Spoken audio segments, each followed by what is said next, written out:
Monsieur Akabe, vous avez la parole, s'il vous plaît. Merci. Bonjour, je salue tous les panélistes et la qualité des différents thèmes qui ont été abordés et les réponses qu'ils ont données. Je voudrais d'abord, dans un premier temps, revenir sur un propos de M. Akodjenou, qui nous demandait de ne pas forcément résumer la démocratie aux élections. Le problème, c'est que dans le contexte africain, avec des régimes qui sont très présidentialistes, où tous les pouvoirs sont concentrés, on sait bien que les présidents sont ceux qui doivent impulser justement cette démocratie-là. La démocratie aussi est finalement, en définition, c'est le gouvernement du peuple par le peuple. Et le peuple qui se reconnaît très souvent en une personne, donc à l'occasion des élections présidentielles, qui sont la rencontre d'un homme et d'un peuple, généralement ces peuples-là sont lésés parce que certains dirigeants, certaines personnes qui se présentent aux élections présidentielles sont exclues. Donc ce phénomène d'exclusion qui sévit en Afrique est un véritable fléau. Et donc moi je voulais vous poser la question de savoir quel est votre regard sur les phénomènes d'exclusion, notamment à l'occasion des élections présidentielles en Afrique. On va reprendre, on prend les 3 questions, après on va dispatcher entre vous, s'il vous plaît. Le prochain, c'est qui? Non, attendez. Monsieur Keïta, les questions, vous avez 45 secondes, hein. C'est parti déjà. Ok, très bien. Bonjour à toutes et à tous, Ibrahima Keïta. Moi, ma question elle est très simple, c'est de connaître un petit peu quel est peut-être réellement le rôle et la place de la diaspora, ici, en Europe, mais aussi en Afrique. Tout en sachant que très souvent, quand on parle de diaspora, ce sont aussi des personnes qui sont binationales. Donc partant de là, on considère qu'ici, ils ne sont pas français à part entière. Et quand ils sont dans leur pays d'origine, ils ne sont pas africains à part entière. Donc, dites-moi, qu'en pensez-vous? Le prochain. Troisième, Madame Kaoud. Bonjour à toutes et à tous. Merci aux panélistes. Donc, j'ai écouté religieusement vos interventions.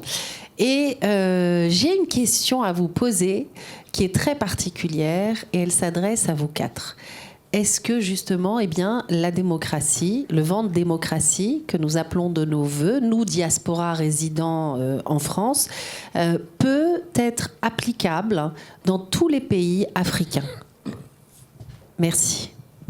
Bien. Réponse à nos chers panélistes. Je veux bien, même si j'ai des aînés, oui, j'ai que des aînés ici, mais avec leur permission, parce que je dois foncer à l'aéroport, donc je vais prendre la parole. Donc je vous donne 45 secondes, comme tout à l'heure. Moi, c'est même 30 secondes, parce que ça m'arrange. C'est parti plus tôt. Allez-y. Démocratie, tout à l'heure je l'ai dit, si on va dans un concept où l'Afrique fait partie du monde, la démocratie, elle peut s'adapter partout en Afrique, dans tous les pays. Et démocratie, on a dit tout à l'heure, hein, il y a l'aspect vote, mais c'est surtout l'aspiration au pouvoir et la représentation du pouvoir. Si, là je vais en Algérie, donc je ne vais pas au Maroc. Je vous sens dubitatif. Non, c'est parce que je vais en Algérie. Je n'ai pas dit que je n'allais pas au Maroc par choix. C'est que mon agenda, c'est l'Algérie, pour l'IATF. Le Maroc est un royaume. Tout à l'heure, on l'a dit. C'est un royaume, c'est une démocratie, puisque le peuple se reconnaît dans son souverain. C'est ça le plus important. Et donc, partout en Afrique, j'allais dire, on peut poser ce concept-là. Et moi, je pleure parce que sur la partie démocratique, donc dans la pratique et la gouvernance du pouvoir, il n'y a pas plus de 10 pays, pour moi, en Afrique, qui soient des pays démocratiques. Voilà. Donc, ça veut donc dire qu'on a un souci, puisqu'il y en a 54, ça veut dire qu'il y en a 44 autres qui sont des pouvoirs plus ou moins démocratiques, ou en tout cas qui ne répondent pas aux critères africains. Ne commençons pas par dire que c'est plaqué de l'étranger. Okay? Voilà ce que je voulais dire en 48 secondes. 1 minute 20 secondes, comme d'hab. Merci. Je vais essayer de... Je commencerai par la première question qui a ramené le sujet de l'exclusion, en voulant répondre à ce que nous appelons le processus démocratique. Je continue de croire que malheureusement, nous avons raté le coche en nous focalisant uniquement sur les élections. Nous n'avons pas saisi l'occasion pour, en nous éloignant de tout ce qui était corset autoritaire, dictatorial, parti unique, n'ont pas fait le travail nécessaire. Mais il n'est pas tard de le faire, ce travail. Et ce travail, c'est former, éduquer les hommes et les femmes. Éduquer, les gens croient que c'est aller à l'école, nécessairement. Je vous donne un exemple. Comment pouvez-vous vous appeler parti politique si vous ne formez pas vos militants? Si vous ne leur expliquez pas pourquoi vous êtes différent de l'autre, quel est votre programme pour l'environnement, pour l'économie, l'environnement, l'économie, ça va de pair, bien sûr, mais pour la gestion de leurs besoins essentiels. Qu'est-ce qui vous diffère de l'autre? Donc, ce que j'appelle l'éducation, c'est l'éducation politique, l'éducation citoyenne. Et sur la base de quelque chose de très simple, les droits, vos devoirs. Quels sont vos droits? Quels sont vos devoirs? Et quand vous avez des droits et des devoirs, vous ne pouvez pas, quand vous les avez acceptés, quand vous les avez intégrés, vous ne pouvez pas accepter qu'un pouvoir exclue tel ou tel autre pour telle ou telle raison. Et ça passe. Visiblement, ça passe. Parce que les droits et les devoirs, je crois que c'est Tine qui en parlait, tout le monde, c'est-à-dire tous les citoyens sont égaux en droits et devoirs. Vous ne pouvez pas vous décider parce qu'il y a ceci, non, celui-là, on l'exclut, on cherche un argument, on l'exclut. Je saisis cette occasion parce que l'histoire ou la vie m'a conduit à être en Côte d'Ivoire au lendemain des événements. Donc, je suis arrivé en juin 2011 et je suis resté jusqu'en août 2014. Donc, ce qu'on appelle la phase post-électorale, le retour des institutions et tout ça. J'étais le numéro 2 de la mission et je l'ai fait. J'ai été par moment numéro 1, mais j'ai été numéro 2 sur 3 ans. Et ce que nous voyons, ce que moi je vois, et qui se passe avec l'exclusion, et je préfère prendre ce cas que je connais un peu plus, ce n'est pas un bon présage. Ce n'est pas un bon présage, je le dis tel que je le pense. C'est pas, et la sortie est facile, parce qu'on se bat, on soulève des points précis, et ces points précis ne peuvent pas être discutés, parce que les acteurs qui doivent les discuter ne se retrouvent pas autour d'une table pour le faire. Quand vous parlez du code électoral, quand vous parlez de liste électorale, quand vous parlez de représentativité, tout ça, vous ne pouvez pas laisser ça pour après. Il faut le faire avant. Et je vais un peu plus loin dans mon propos. C'est une occasion que vous m'offrez. Je me dis, la Constitution veut qu'il y ait des élections telle date. Qui a fait la Constitution? C'est pour cela que je parlais d'éducation tout à l'heure. Qui a fait la Constitution? Qui? C'est le peuple. Est-ce que le peuple ira dans le mur parce qu'il a fait une Constitution? Si un dialogue franc et direct avec les différents acteurs. Et ici, ce n'est pas seulement un problème du président en exercice, c'est également un problème pour ceux qui veulent être candidats et tout. Il faut que tous s'asseyent autour d'une table, disent voici les problèmes.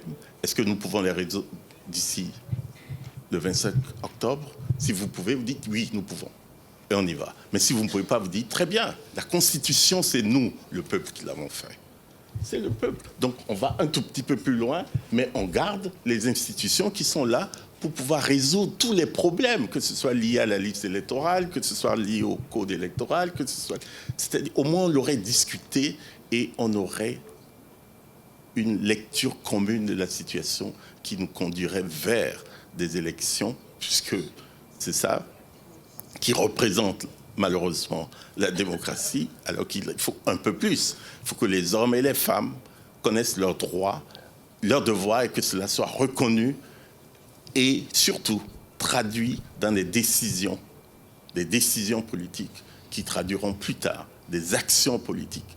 Soyons conscients Soyons d'abord réfléchis à travers une éducation citoyenne. Soyons conscients et nous agirons en fonction de tout cela. Et nous nommerons des hommes et des femmes qui pourront nourrir nos institutions et diriger nos pays et développer nos pays. Mais l'exclusion demeure une catastrophe, quel que soit le pays où cela est appliqué, quel que soit le pays. D'accord. Merci. Oui, je réponds à la question de la diaspora. Juste un petit mot. Juste un mot. En fait, moi, j'ai été élu ici, tu le sais. J'ai occupé des fonctions quand même assez importantes. Adjoint au maire, adjoint aux finances, vice-président de communauté d'agglo. Ce qu'il faut savoir, c'est une chose. Vous ne pouvez pas vivre dans un pays si vous ne vous intéressez pas à la chose publique. Que ce soit ici ou là-bas, la chose publique vous concerne. Excusez-moi, pourriez-vous répéter Vous ne pouvez pas vivre dans un pays, quel qu'il soit, sans vous intéresser à la chose publique. Et s'intéresser à la chose publique, c'est prendre ses responsabilités. Il parlait de droit et de devoir tout à l'heure, et être acteur là où vous êtes.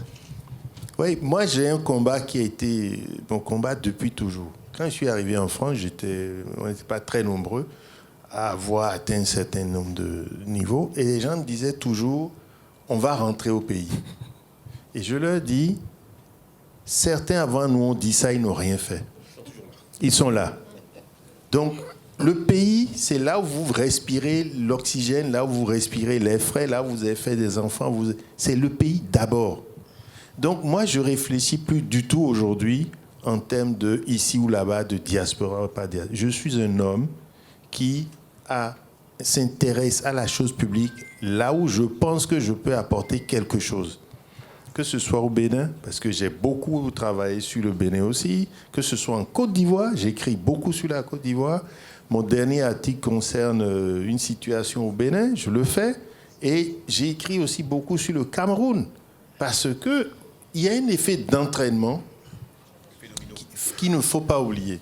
Si nous considérons que nos pays sont des silos, et je profite pour répondre à Mme Kaout en même temps, la chose publique, elle est la même partout.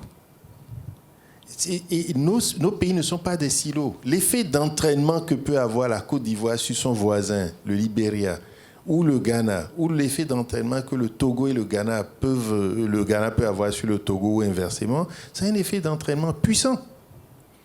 Moi, je me suis battu. Pourtant, je l'ai soutenu avant qu'il n'arrive aux élections. Le président Patrice Talon voulait faire une constitution où, dans la constitution, on disait qu'on n'avait qu'un seul mandat et on s'arrêtait là. Je dis non. Dans l'environnement où les gens se battent pour tordre le cou aux constitutions, pour faire des coups d'État, pour rester au pouvoir indéfiniment, le président béninois qui serait sorti de cette constitution, quand il va aux réunions, ses collègues vont dire quoi? Laisse celui-là parler. Il n'est même pas là pour longtemps. D'accord. Et je me suis battu. Et pourtant, c'est quelqu'un que je soutenais. Donc, ça m'a valu pas mal. Aujourd'hui, c'est lui-même qui a fait un deuxième mandat. Et on lui a prévenu qu'il ne doit pas en faire un troisième. Parce que notre Constitution dit que non. On ne fait pas un troisième mandat. Et il a fini. Bon, dessous des choses, on n'en parlera pas. Mais il a admis qu'il ne doit pas faire un troisième mandat.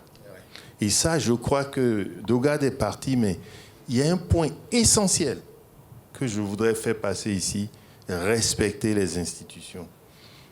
C'est vrai qu'en Afrique, on ne respecte pas. Il a dit tout à l'heure, il a failli rater son avion parce que le chef de l'État il lui a posé une question, il a transpiré à grosses gouttes. Il a failli rater parce qu'il n'a pas voulu lui répondre. Mais c'est que la vie ne vaut rien en Afrique.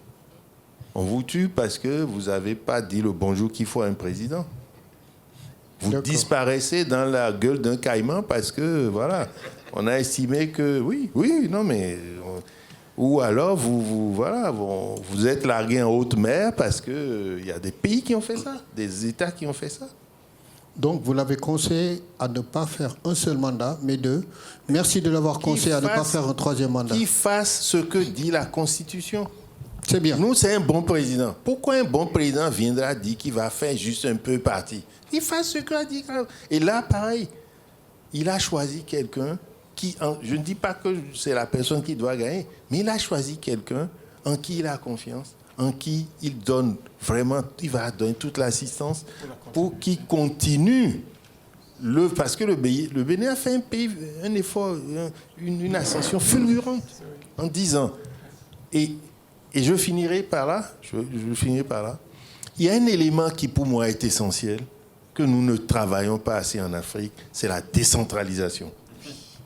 C'est la décentralisation. Bravo. C'est la clé de tout. Nous, notre association, qu'est-ce qu'on fait?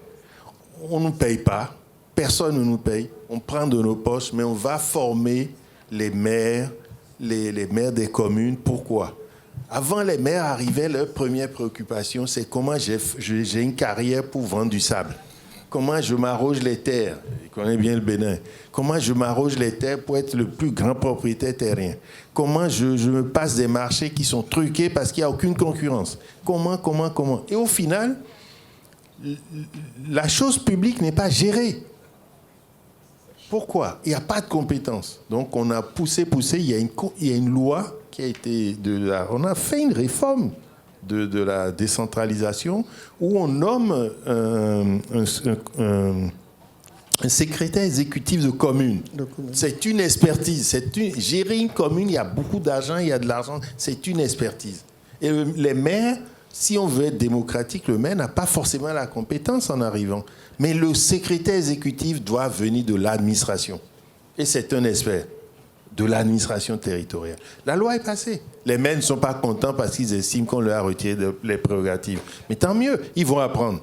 Donc tout ça pour dire que la décentralisation, tous ceux qui veulent faire de la politique en Afrique, attaquez-vous à la décentralisation. Allez, soyez des conseillers municipaux, soyez des maires, allez-y. Et vous allez voir que petit à petit, en transformant votre territoire, en agissant localement, vous pouvez atteindre des sommets dans vos fonctions. Merci beaucoup. Merci beaucoup. Oui. Je prends une minute pour répondre, puisque la question s'adresse on va accélérer un peu parce que... Oui, on va accélérer, ne vous inquiétez pas, mais ça me brûle un peu les lèvres. Donc, je voulais parler de démocratie, mais rapidement. Tout le monde connaît l'expression, c'est bon, le pouvoir du peuple, par au peuple. Ça, c'est la définition que tout le monde connaît. Mais quelque chose qui est important à signaler quand même par rapport à la démocratie, c'est que c'est le moins mauvais système. C'est que si on avait un autre, on le prendrait. Mais on n'en voit pas d'autre.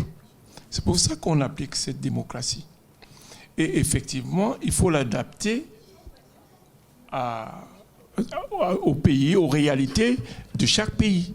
Moi, je pense que, ici à ma place, je pense qu'il était assis un de nos frères du Maghreb. Moi, je connais le Maroc.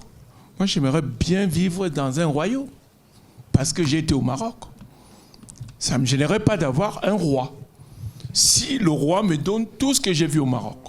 Voilà ce que je voulais vous dire. Merci. Les suivants, on a encore... On a 3 autres questions. Juste, Monsieur Akodjenou, vous avez fait le travail de la Fondation Kofi Annan. Donc, je ferai à votre président un message comme quoi je ne veux plus de lui la prochaine fois. Vous nous suffisez, on vous retient. Mais il va vous mandater pour revenir. Oui. Question le suivant. pour Monsieur Touré. Madame Touré, excusez-moi. Je remercie les panélistes de votre brillante intervention. Et comme le disait M. Boguier, M. Teka et le représentant du Maroc, la démocratie elle est définie par rapport à chaque pays. Tant que le président élu satisfait sa population, je pense qu'il vaudrait mieux qu'elle puisse continuer à exister. Parce qu'il ne s'agirait pas de changer de président, de mettre de nouvelles personnes, que ça crée des crises post-électorales. Moi, je pense qu'il doit y avoir une idéologie unique. Celui qui est élu, s'il répond aux besoins de la population, il peut quand même continuer à être élu et à continuer à gouverner pour qu'il y ait quand même une paix. Mieux vaut avoir la paix que d'avoir un nouveau dirigeant et une crise qui prend presque 10 ans. Je vous remercie. Merci pour la question. Monsieur Cassé, il est là derrière. Il est à côté, ok. C'est une contribution. Merci. Bonjour et merci. Merci pour les organisateurs, compte tenu de l'effort non visible qui a été fait et puis de la qualité aussi des débats. Bon, moi j'aurais 2 questions. La première est plus une contribution et la deuxième une question. La contribution étant par rapport à la démocratie, puisque c'est un mot qui est revenu à chaque fois, c'est de savoir si on parle de démocratie africaine, comme l'a dit quelqu'un à l'introduction, ou démocratie en Afrique. Parce que l'adjectif démocratie africaine a une connotation. Et la démocratie en Afrique aussi a une spécificité. Mais on a vu qu'à travers le monde, l'Afrique, sinon les présidents africains, ne jouent pas le jeu de la démocratie. Ne jouent pas le jeu de la démocratie par des moyens d'exclusion, des moyens de persuasion, des moyens de tout faire pour se maintenir au pouvoir. Et que la Constitution est devenue un outil par lequel on peut faire ou défaire cet outil en sa faveur. Pourquoi? Parce que, en tant que gardien de la Constitution, si le président de la République, de chaque République étant le gardien de la Constitution, il est le premier violeur de la Constitution dans la plupart des pays. Et qu'on a vu ailleurs, dans les grandes puissances, États-Unis, France, ailleurs, ces présidents n'osent même pas toucher à la Constitution. Alors, donc, moi, ma question, c'est de savoir, est-ce que c'est la démocratie ou c'est la notion ou la perception qu'on a du pouvoir? C'est-à-dire le président, la notion qu'il a du pouvoir. C'est un pouvoir absolu ou pas? Donc ça, c'était ma première question. Par rapport à la démocratie africaine, c'est l'adjectif qui me gêne. Parce que la démocratie est un mot universel. Que ça soit en anglais, en français. Mais j'ai vu que dans notre dialecte, dans notre langue, ce mot n'existe pas. En Wolof, d'où je suis du Sénégal, j'ai essayé de demander 3 mots aux Sénégalais. Comment on dit la première dame? Comment on dit démocratie? Et c'est des mots qui n'existent pas dans notre langue. Donc, et comment on dit même président? Les gens ne savent pas. Donc, je pense que c'est là où se trouve le problème. C'est un concept d'emprunt qu'on a fait à notre façon. Et aujourd'hui, on a vu partout, et c'est le plus mauvais héritage qu'on a eu, partout en Afrique, là où il y a démocratie associée aux élections, il y a une crise, que ce soit au Sénégal, en Côte d'Ivoire, en Guinée, ailleurs, il y a une crise. Donc c'est la perception que nos présidents ont du pouvoir. Ça, c'était juste une contribution. La deuxième étant par rapport à la diaspora. Ça, c'est une question. Nous, on est de la première génération de diaspora, c'est-à-dire des Africains qui sont nés au Sénégal, ou en Guinée, ou en Côte d'Ivoire, qui sont venus faire leurs études ici après le bac, et puis trouver soit une carrière, se faire une famille, rester, ou repartir. C'est vrai, on a joué beaucoup de rôles, que ce soit économique, intellectuel. Mais malheureusement, dans nos pays, pour notre génération, on est une diaspora menaçante. Je veux dire, quand on arrive dans le pays, politiquement, tous les grands intellectuels, que ce soit les Camerounais, Bernard Daguier, etc., tous ont eu des problèmes, soit en Guinée, au Sénégal. Pourquoi? Parce que c'est des menaces. Leur aspect intellectuel menacé, très souvent le pouvoir. Donc, ils sont très mal intégrés. Mais moi, ma question, c'est de savoir, est-ce que nous, on a pris conscience de la deuxième génération, c'est-à-dire nos enfants qui sont nés, qui ont grandi ici, qui ont une double culture et qui, parfois, ont la nostalgie des pays de leurs parents, mais qui sont français.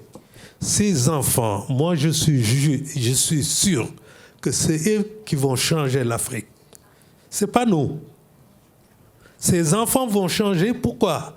Parce que les tares qu'on a eues, c'est-à-dire des complexes, des ceci, des cela, la difficulté même de comprendre certains phénomènes français ou ailleurs, ces enfants l'ont naturellement. C'est-à-dire, à demi-mot, un jeune Sénégalais né, grandi ici, il va comprendre en demi-mot un Français d'ici. Et ces enfants auront toujours la nostalgie du pays de leurs ancêtres. Est-ce qu'il ne faut pas intégrer ces jeunes comme les éléments de la diaspora? Juste maintenant, pour terminer, je m'excuse, je vais terminer. Il y a un phénomène qui commence à apparaître en Afrique. C'est la double nationalité. La Côte d'Ivoire l'a souligné. La Côte d'Ivoire l'a souligné avec Tidjane Thiam. Et le Sénégal en a fait, l'a introduit dans sa constitution en disant pour être candidat ou présidentiable, il faut être exclusivement sénégalais, ce qui est de la littérature. C'est sur ces questions que je voudrais terminer. Je vous remercie, excusez-moi. Merci pour cette...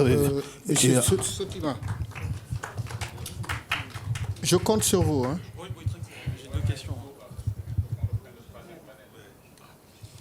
Oui. Donc, bonjour à tous et merci à tous les panélistes. Vous avez été très brillants, mais il y a certaines choses à relever. Je n'ai pas été totalement satisfait de vos interventions parce que je vous ai trouvé trop idéaliste.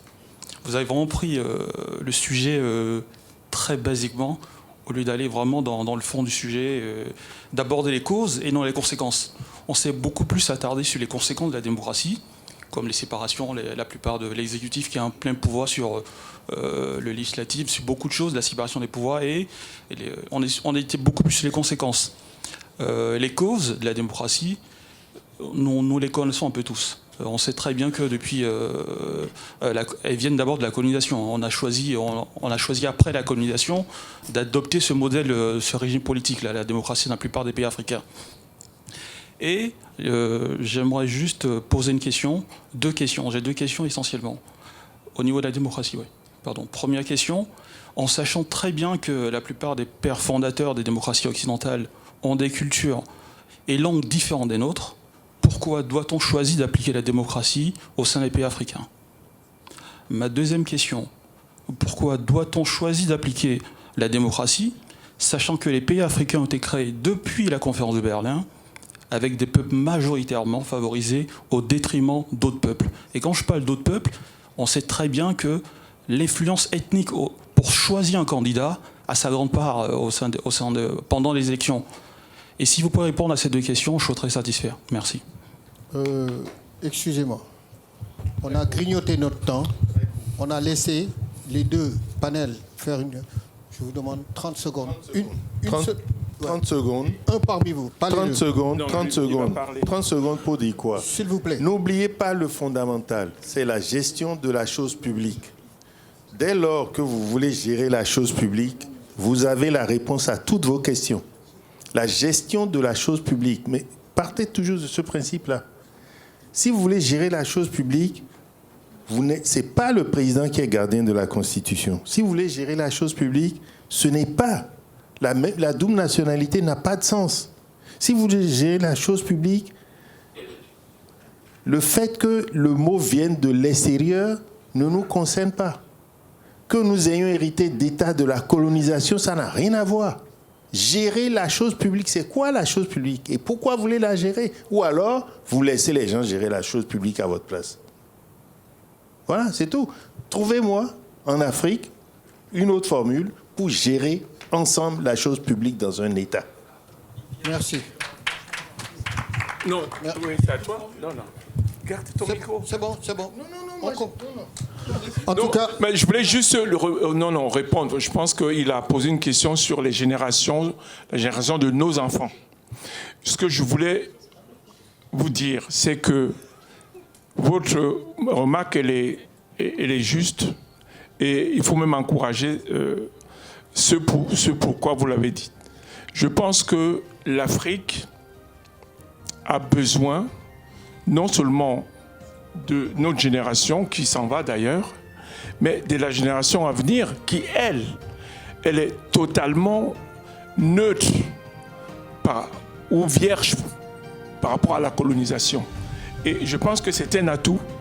Et donc, encourageons donc nos enfants à aller dans nos pays, à investir dans nos pays. Merci, voilà merci. Ce que je voulais dire. Merci beaucoup.